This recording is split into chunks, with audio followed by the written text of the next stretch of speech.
Hey everybody, welcome back to the Chapple Show, and today we're going to be talking about something that everybody hates. It ruins everyone's year. That's taxes. And we're going to be talking about some ways to kind of get around some of the taxes in a way, or to lower your tax bracket a little bit maybe. So actually I got this question. This question originally came from someone on Facebook. They were saying, hey, what are the tax implications of stocks? Now, I'm just going to say that this varies by country, but the general trend is the same thing. I'll explain what that means. What made me really decide to make this video was I was watching the old movie Meet Joe Black, and Brad Pitt played Death, but he was also a tax man, so it was just kind of funny. I was just like, you know what, I have to make a video on this, taxes and stocks. So I'm going to give this example here. So this is just for Canada, but these general rules apply to almost every single country, but like the numbers will differ a little bit. So let's just say you make a good income. You make double the average personal income per year, and you make $75K of general income. You make $75,000. So you're probably like a radiologist or something like that. Like hospital worker, you're above nurse, maybe a nurse practitioner or something like that. You're making good money. 75K is good money. It's kind of strange that I'm going to make more than that this year, but that's another story. So the tax bracket for this in Canada is actually pretty high for the federal income tax. So you're going to end up paying roughly, if this was all like just some sort of employment money, the general tax rate, general tax is roughly 31.4%. Now this will change a lot. It kind of depends who you are, what your employment is, what are your, if you can get any sort of tax credits, all that stuff, right? So you're paying a shit ton in tax right now. So that number actually comes out to, if you were to make all your $75,000 in general tax, you would pay, let's see, I have these numbers written out here, $23,500 in tax. That's a lot of money. That's more than some people, that's more than a lot of like 21, 22, 23-year-olds make in a year that are making minimum wage, which if they were to work every single day, which is a lot of money. So, and then we're gonna go onto stocks, I mean. So how do taxes differ for stocks? This is something really key, which I want you guys to think about, because this will save you lots of money in the long run. So in Canada, remember, we're still in the 31% tax bracket, okay? So just remember that. So our tax bracket is $75,000, and general income is taxed at 31%. So if you had a capital gain, so let's just say you, invested $1,000 in a stock and somehow doubled your money and sold it for $2,000.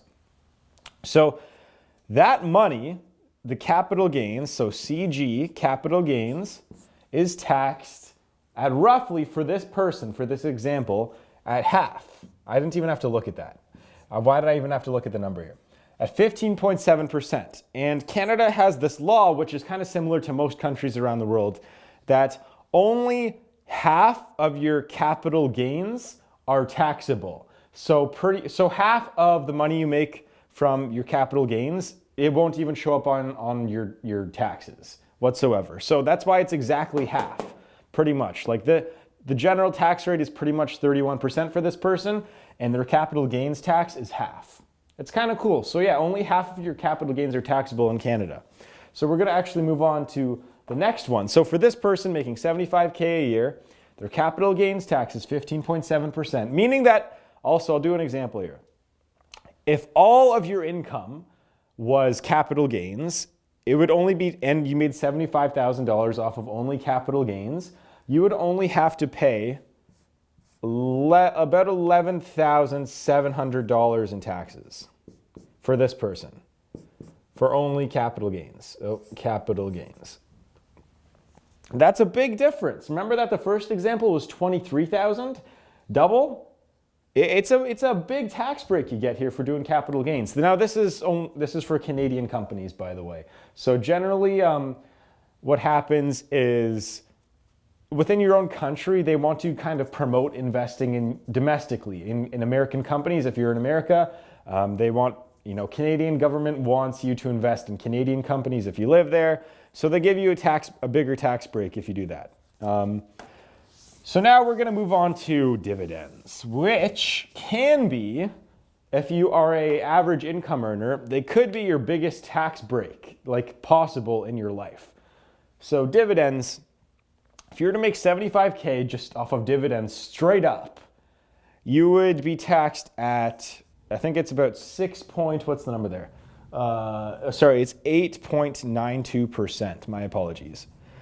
8.92% for dividends. Now, what would that come out to in terms of total numbers? If you were to make $75,000, well, you would only have to pay 6.6K for dividends.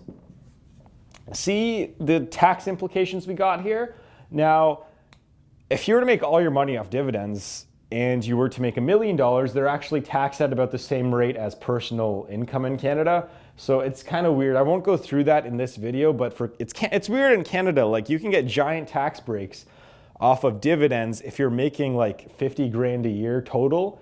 You'll get giant tax breaks, but if you're making like $1 million a year more, dividends aren't even a good option for you, to be honest. You get taxed just as much as general income. You might as well just invest the money in business or real estate or something. So one other thing I kind of want to go through here is, I just want to mention this before I end this video. It's going to be a quick video. So for this person, the general income tax rate is about 31%. The capital gains is like 15.7%. for CG, and the dividends are 8.92%. So for most of you, I certainly hope that you're not making all of your money from one source of income. I mean, I guess most of you probably are only making it from some sort of employment, which is okay. That's how everyone starts. That's how I got started, actually. Like, I only had one stream of income like 5 years ago, and now I have 3 big ones, but I have 7. About 7, but 3 ones that are making me do pretty well. So let's just say you make $75,000 and some of your income, and let's just say you make like 50K from general money, like, so you're employed and make 50K from that. Let's just say you had a good year for capital gains, you made 20K, and you had a good year for dividends and you made 5K. So people have a misconception sometimes that all of these will be taxed at like only 31% or only 8%. But no, so the 50K you earn from your employment is taxed at 31% in this example. The 20K that you earn from capital gains is taxed at 15.7%, and the 5K from dividends is taxed at 8.92%. I hope that you all kind of understand how that works. Like, if you make 75K, you will have a lot of different tax implications if you were to invest in the stock market. And as you can see, obviously, investing in the stock market lowers your tax bracket significantly.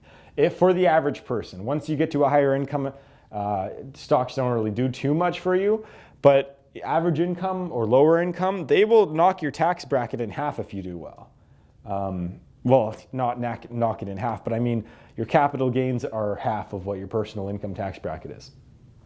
So that's just kind of one thing I wanted to mention. Also, before I end this video, I want to talk about Canadian taxes, because I was going over this and I have to go over it with my accountant. He said, hey, give me your projections for how much you're going to make this year at the end of the month, and we'll extend it over to a year and we're going to see how much taxes you're going to pay.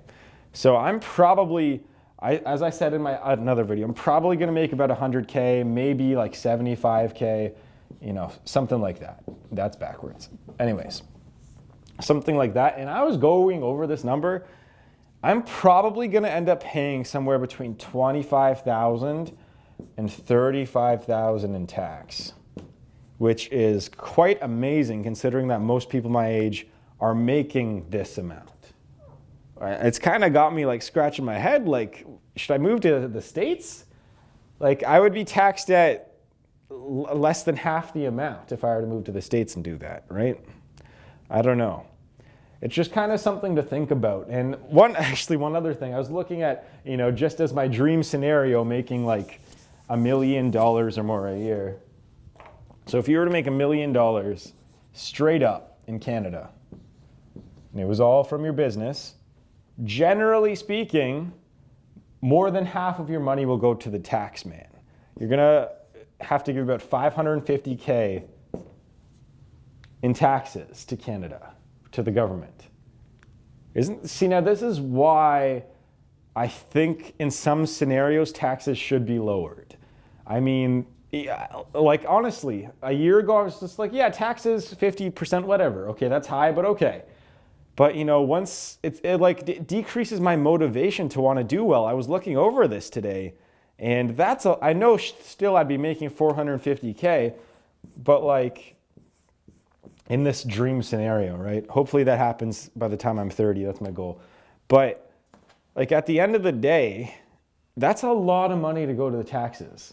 And I know that, I'm fortunate. We get a lot of free stuff. We get free healthcare here in Canada.